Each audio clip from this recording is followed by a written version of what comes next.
Di jantung pemahaman kita soal alam semesta, ada satu nama yang tak tergoyahkan. Nama itu adalah Albert Einstein. Teori relativitasnya adalah pilar fisika modern, sebuah mahakarya yang menjelaskan cara kerja gravitasi, laju cahaya, dan bagaimana ruang dan waktu terjalin dalam satu tarian kosmik. Teori ini begitu kuat, begitu elegan, sampai-sampai kita sering menganggapnya sebagai kitab aturan alam semesta. Dan salah satu aturan paling terkenalnya dari Einstein, dia mengatakan bahwa tidak ada yang bisa melaju lebih cepat dari kecepatan cahaya. Aturan yang seolah menutup rapat pintu menuju perjalanan waktu. Tapi, bagaimana jika pemahaman umum itu tidak sepenuhnya benar? Bagaimana jika di dalam persamaan-persamaan yang sama, tersembunyi sebuah celah, sebuah anomali, atau bahkan sebuah cetak biru untuk menemukan perjalanan ke masa lalu? Banyak dari kita mengira bahwa teori Einstein menutup pintu rapat-rapat terhadap perjalanan waktu. Tapi kenyataannya, justru di dalam teori inilah tersembunyi petunjuk paling nyata tentang cara kembali ke masa lalu. Dan yang paling mengejutkan, penemunya bukan Einstein, bahkan bukan fisikawan pada umumnya. Ia adalah sahabat dekat Einstein, seorang ahli logika dan matematika dengan pemikiran setajam pisau bedah. Ia melihat sesuatu yang bahkan membuat Einstein gelisah menerimanya. Ini adalah kisah tentang bagaimana teori terbesar abad ke-20 secara tak sengaja membuka pintu belakang di alam semesta.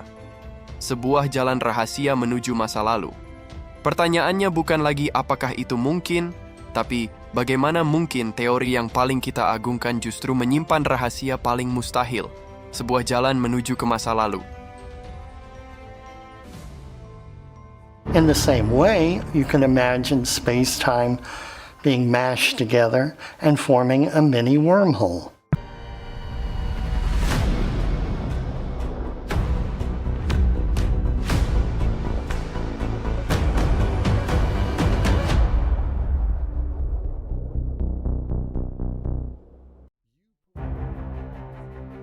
Sebelum membongkar rahasia ini, kita perlu paham fondasi yang dibangun Einstein. Selama ratusan tahun, sains hidup nyaman di bawah payung Isaac Newton. Bagi Newton, alam semesta itu panggung yang rapi. Ruang adalah latar 3 dimensi yang kaku dan tidak berubah. Waktu adalah sungai yang mengalir dengan kecepatan sama untuk semua orang. 1 detik bagi kalian adalah 1 detik yang sama bagi seseorang di ujung galaksi. Dan semuanya tampak teratur. Lalu datanglah Albert Einstein. Pada tahun 1905, dengan teori relativitas khusus, ia meruntuhkan pilar pertama. Menurut Einstein, waktu itu bersifat absolut, dan Einstein menunjukkan bahwa waktu itu relatif. Semakin cepat kalian bergerak, semakin lambat waktu berjalan bagi kalian. Ini bukan fiksi, ini fakta fisika. Lihat saja satelit GPS di atas kepala kita. Jam internalnya harus terus disesuaikan. Kenapa? Karena satelit bergerak sangat cepat, waktu bagi mereka melambat. Tapi di saat yang sama mereka berada di medan gravitasi yang lebih lemah yang membuat waktu bagi mereka justru berjalan lebih cepat. Efek gravitasi ini lebih dominan, sehingga secara keseluruhan jam di satelit berjalan sedikit lebih cepat daripada jam di bumi. Tanpa koreksi dari teori Einstein ini, GPS di ponsel kalian akan meleset beberapa kilometer setiap harinya. Lalu guncangan terbesar datang 10 tahun kemudian, pada 1915 dengan teori relativitas umum.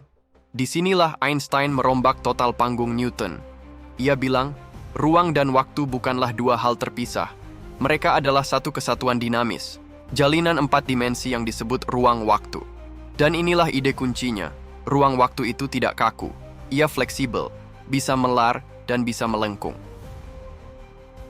Analogi terbaiknya adalah bayangkan ruang dan waktu seperti selembar kain kasur yang lentur. Jika tidak ada apapun di atasnya, kain itu datar. Tapi kalau kalian taruh bola berat seperti bola bowling, kainnya melengkung. Benda-benda seperti matahari dan bumi membuat lengkungan ini terjadi. Dan planet-planet yang mengorbit sebenarnya hanya menggelinding mengikuti lengkungan tadi.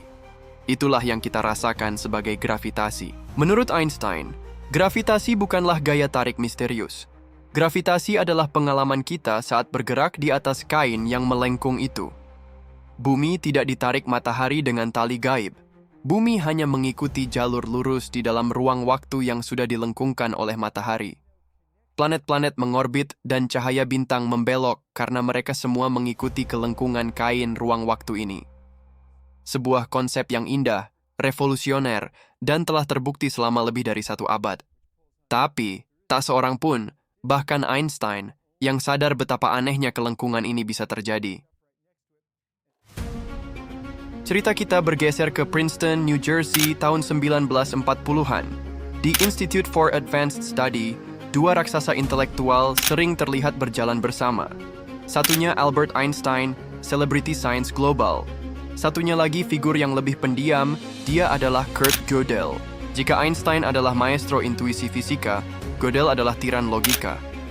Ia dianggap sebagai ahli logika terhebat sejak Aristoteles. Pikiran Gödel bekerja secara berbeda. Ia tidak mencari apa yang masuk akal, tapi apa yang secara logis tak terhindarkan. Einstein sangat mengagumi pikiran Gödel dan pernah berkata ia datang ke kantornya hanya untuk mendapatkan hak istimewa berjalan pulang bersama Kurt Gödel. Dan pikiran logis tanpa kompromi inilah yang menemukan sesuatu yang sangat mengganggu di dalam mahakarya Einstein. Gödel memperlakukan persamaan relativitas umum bukan sebagai deskripsi fisika, tapi sebagai sistem aksioma matematika murni. Ia ingin mendorongnya ke batas logis untuk melihat solusi aneh apa yang mungkin diizinkan. Pada tahun 1949, sebagai hadiah ulang tahun Einstein ke-70, Gödel menyajikan hasil kerjanya. Hadiah itu sama sekali tidak menenangkan. Gödel menemukan solusi baru yang sepenuhnya valid untuk persamaan relativitas umum, yang menggambarkan model alam semesta yang sangat aneh, sebuah alam semesta yang secara keseluruhan berotasi. Di permukaan, ini mungkin tak terdengar radikal. Planet dan galaksi berotasi, kenapa alam semesta tidak? Tapi implikasinya yang ditunjukkan Gödel dengan presisi matematis sangat mencengangkan. Di alam semesta yang berotasi ini, rotasi massa energi yang luar biasa besar akan menyeret jalinan ruang waktu bersamanya. Bayangkan mengaduk kopi, seluruh cairan ikut berputar dalam pusaran. Gödel menemukan ide gila. Kalau seluruh alam semesta ini berputar, maka ruang dan waktu bisa ikut terpelintir, seperti pusaran air. Dan dalam pilihan itu, dia menemukan sesuatu yang aneh, jalur di mana Anda bisa berjalan memutar, dan kembali ke titik awal bukan hanya dalam tempat, tapi dalam waktu juga. Artinya, dalam kondisi tertentu, waktu bisa membentuk lingkaran. Ini seperti jalan rahasia untuk kembali ke masa lalu. Dan di dalam pelintiran inilah, Gödel menemukan anomali itu. Sesuatu yang disebut kurva waktu tertutup atau Closed Time-like Curve, CTC. Inilah dia. Inilah celah yang ditemukan sang ahli logika, sebuah cacat dalam desain alam semesta Einstein.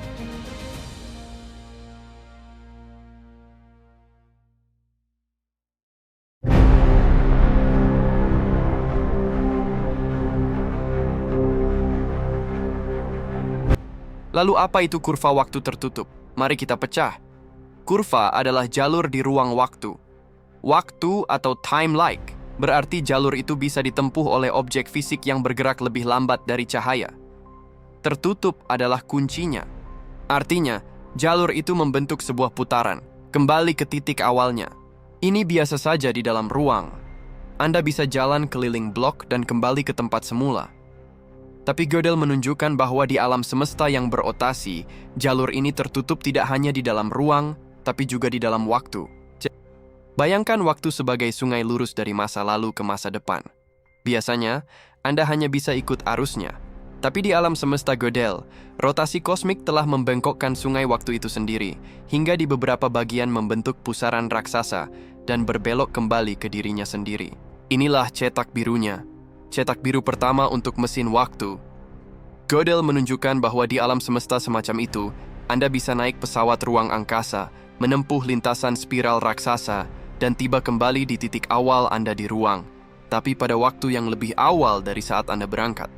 Anda bisa secara harfiah menghadiri keberangkatan Anda sendiri. Einstein sangat terganggu oleh penemuan sahabatnya. Relativitas umum adalah anaknya, dan kini Gödel menunjukkan bahwa anaknya menyimpan kemungkinan yang mengerikan, sesuatu yang melanggar prinsip sebab akibat. Einstein merasa ada yang salah, tapi ia tak bisa menemukan cacat dalam matematika Gödel. Logikanya sempurna. Teorinya sendiri, saat didorong ke ujungnya, secara eksplisit mengizinkan perjalanan ke masa lalu. Namun ini bukan satu-satunya pintu belakang.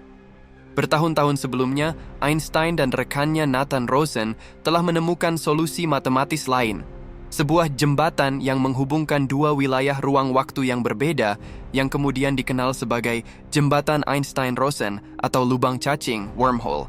Awalnya, ini hanya dianggap keingintahuan matematis, karena jembatan ini akan runtuh seketika. Tapi puluhan tahun kemudian, fisikawan seperti Kip Thorne menunjukkan bahwa secara teoretis, peradaban supermaju mungkin bisa menstabilkan lubang cacing menggunakan materi eksotis, materi hipotetis dengan energi negatif. Disinilah cetak biru kedua muncul. Jika Anda bisa membuat lubang cacing yang stabil, Anda bisa mengubahnya menjadi mesin waktu. Caranya adalah, bayangkan selembar kertas datar, itu mewakili ruang waktu biasa, lalu titik A dan B di dua ujung yang berjauhan di kertas. Untuk berpindah dari titik A ke titik B secara normal, kalian harus mengikuti permukaan kertas. Perjalanan itu disebut perjalanan biasa melalui ruang. Lalu sekarang bayangkan jika kalian melipat kertas tersebut sehingga titik A dan titik B bersentuhan, lalu kalian mencoblos kedua titiknya, kalian akan mendapatkan jalan pintas dari titik A ke titik B, dan itulah yang dipikirkan oleh fisikiawan Kip Thorne. Jadi, kita punya dua cetak biru teoretis untuk perjalanan waktu. Keduanya lahir langsung dari rahim teori relativitas. Satu dari pikiran logis Gödel, satu lagi dari konsekuensi lubang hitam Einstein sendiri. Matematika fisika tampaknya mengizinkannya, bahkan dalam dua varian. Mendengar semua ini, pertanyaan wajar pun muncul. Jika ini benar, di mana para turis waktu? Ini membawa kita ke bagian paling penting, penghalang antara teori dan kenyataan. Mari kita mulai dengan alam semesta Gödel. Meskipun valid secara matematis, kebanyakan kosmolog percaya alam semesta kita tidak berotasi secara signifikan. Data dari Gamma Big Bang menunjukkan alam semesta yang seragam, tanpa sumbu rotasi global. Jadi, meski persamaan Einstein mengizinkannya, kita sepertinya tidak tinggal di dalamnya. Pintu pertama terkunci. Bagaimana dengan lubang cacing? Ini sedikit lebih menjanjikan, tapi hambatannya luar biasa. Yang utama adalah kebutuhan akan materi eksotis dengan energi negatif untuk menjaga lubang cacing tetap terbuka. Semua materi yang pernah kita lihat memiliki energi positif. Energi negatif adalah zat teoretis yang bersifat antigravitasi. Kita tak tahu apakah itu ada, apalagi cara membuatnya dalam jumlah besar. Pintu kedua ini sepertinya terbuat dari bahan yang tidak bisa kita temukan. Tapi ada penghalang yang lebih fundamental dan filosofis. Masalah kausalitas yang paling terkenal dirangkum dalam paradoks kakek.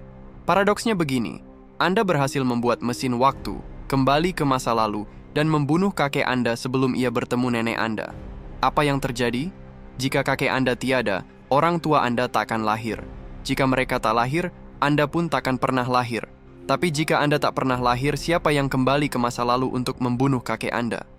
Ini adalah kontradiksi logis yang sempurna. Paradoks ini begitu kuat sehingga beberapa fisikawan seperti Stephen Hawking mengajukan konjektur perlindungan kronologi yang intinya menyatakan hukum fisika akan berkonspirasi untuk mencegah perjalanan waktu ke masa lalu. Tentu saja, ada beberapa solusi teoretis untuk paradoks ini. Salah satunya adalah prinsip konsistensi diri Novikov, yang menyatakan Anda bisa pergi ke masa lalu, tapi Anda tidak bisa mengubahnya. Alam semesta akan secara konsisten mencegah Anda menciptakan paradoks. Mungkin pistol Anda macet atau Anda tersandung. Apapun yang Anda lakukan di masa lalu sudah menjadi bagian dari sejarah yang menyebabkan masa depan tempat Anda berasal. Solusi lain yang lebih liar datang dari mekanika kuantum. Interpretasi banyak dunia. Dalam pandangan ini, saat Anda mengubah masa lalu, Anda tidak mengubah lini masa asli Anda. Sebaliknya, Anda menciptakan dan beralih ke alam semesta paralel yang baru. Jadi Anda bisa membunuh kakek Anda, dan di lini masa baru itu, versi alternatif Anda tidak akan pernah lahir. Tapi Anda, sang penjelajah waktu, akan tetap ada, terdampar di alam semesta yang bukan milik Anda. Ini memecahkan paradoks, tapi dengan harga menciptakan jumlah alam semesta yang tak terbatas. Jadi kita dihadapkan pada dua cetak biru yang luar biasa. Keduanya berakar pada fisika yang solid, namun dijaga oleh penghalang teknis dan paradoks yang tampaknya mustahil ditembus. Di satu sisi, alam semesta berotasi dari Gödel yang elegan, namun sepertinya tidak nyata. Di sisi lain, jembatan Einstein-Rosen yang eksotis dan penuh tantangan. Teori mana yang menurut Anda paling menarik? Apakah Anda lebih percaya pada kemungkinan alam semesta yang berputar atau lubang cacing yang bisa dijelajahi? Tulis pendapat Anda di kolom komentar. Diskusi tentang ini selalu seru, dan jangan lupa untuk like dan subscribe agar tak ketinggalan saat kita mengungkap rahasia sains lainnya. Pada akhirnya, kisah tentang mesin waktu Einstein adalah tentang konsekuensi yang tidak diinginkan dari sebuah kejeniusan. Einstein tak pernah berniat mencari cara kembali ke masa lalu. Ia hanya ingin memahami gravitasi. Namun, teorinya begitu kuat, begitu komprehensif, sehingga ia tak sengaja menggambarkan alam semesta yang jauh lebih aneh daripada yang pernah ia bayangkan. Kurt Gödel, sang ahli logika, tidak mencoba membuktikan perjalanan waktu itu mungkin. Ia hanya, dengan kejujuran intelektual yang brutal, menunjukkan apa yang dikatakan oleh matematika Einstein. Ia membuka pintu yang bahkan Einstein sendiri tidak nyaman melihatnya terbuka. Meskipun kita belum bisa membangunnya dan mungkin tak akan pernah bisa, cetak biru ini menunjukkan sesuatu yang mendalam. Perjalanan waktu bukanlah sekadar fantasi fiksi ilmiah. Ia bersembunyi di dalam aturan fisika alam semesta kita, menunggu dalam bentuk persamaan di papan tulis. Keberadaannya, bahkan hanya di atas kertas, memaksa kita untuk bergulat dengan pertanyaan-pertanyaan terdalam tentang hakikat waktu, realitas, dan kehendak bebas. Ini meninggalkan kita dengan satu pertanyaan terakhir yang menggugah. Apakah hukum fisika dengan segala kerumitannya sengaja meninggalkan pintu-pintu ini terbuka? Bukan sebagai jebakan, tapi mungkin sebagai sebuah undangan, sebuah tantangan untuk peradaban di masa depan yang jauh, yang suatu saat nanti mungkin cukup bijaksana untuk memahami dan cukup mampu untuk memutar kuncinya. Apa yang akan mereka temukan di baliknya? Itu, untuk saat ini, tetap menjadi rahasia terbesar